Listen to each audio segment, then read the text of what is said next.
പ്രിയപ്പെട്ടവരെ, ദൈവത്താൽ സ്ഥാപിതവും പരിശുദ്ധാത്മാവിനാൽ നയിച്ചു കൊണ്ടുപോകുന്നതുമായ ലോകത്തിലെ ഏറ്റവും അധികം കാലമായി നിലനിൽക്കുന്നതുമായ ഒരു മതാത്മക ഭരണ സംവിധാനമാണ് കത്തോലിക്ക സഭയുടെ വത്തിക്കാൻ ഭരണ കാര്യാലയം. കേവലം 108 ഏക്കർ മാത്രം ഭൂപരിധിയിൽ ഒതുങ്ങി നിൽക്കുന്ന ഒരു കൊച്ചു രാഷ്ട്രത്തിലാണ് ആധുനിക ലോകം അസൂയയോടെ നോക്കിക്കാണുന്ന ഈ പേപ്പൽ കൺട്രി 2000 വർഷത്തെ ഭരണചരിത്രവുമായി അഭിമാനപൂർവ്വം നിലനിൽക്കുന്നത്. ആ വത്തിക്കാൻ രാഷ്ട്രത്തിൻ്റെ സുരക്ഷാ ക്രമീകരണങ്ങൾ അതീവ ജാഗ്രതയോടെ നിർവഹിച്ചു പോരുന്ന സ്വിസ് ഗാർഡിനെ കുറിച്ചാണ് ഇന്ന് നാം ഇവിടെ ചിന്തിക്കുന്നത്. സ്വിസ് ഗാർഡുകളാണ് മാർപ്പാപ്പയുടെ സംരക്ഷണ ചുമതല നിർവഹിക്കുന്നത്. വത്തിക്കാൻ കൊട്ടാരത്തിൻ്റെ പ്രധാന കവാടം മുതൽ ഓരോ ഇടനാഴിയിലും മാർപ്പാപ്പയുടെ ഓഫീസ് മുറിയിലും കിടപ്പുമുറിയിലും ഈ സൈന്യം യുദ്ധകാലാടിസ്ഥാനത്തിൽ അലർട്ടാണ്. സ്വിറ്റ്സർലൻഡിൽ നിന്നുള്ള പട്ടാള ഉദ്യോഗസ്ഥന്മാരായതിനാലാണ് ഇവരെ സ്വിസ് ഗാർഡ് എന്ന് വിളിച്ചു വരുന്നത്.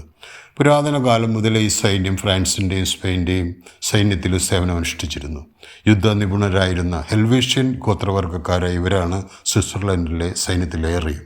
1474 ഫ്രാൻസിൻ്റെ രാജാവായ ചാൾസ് ഏഴാമനും അന്നത്തെ സിക്സ്തൂസ് 4 മാർപ്പാപ്പയും തമ്മിലുണ്ടാക്കിയ ഒരു ഉടമ്പടി പ്രകാരമാണ് സ്വിസ് ഗാർഡുകൾ വത്തിക്കാൻ്റെ സൈനിക ചുമതല ഏറ്റെടുത്ത് നടത്തുന്നത്.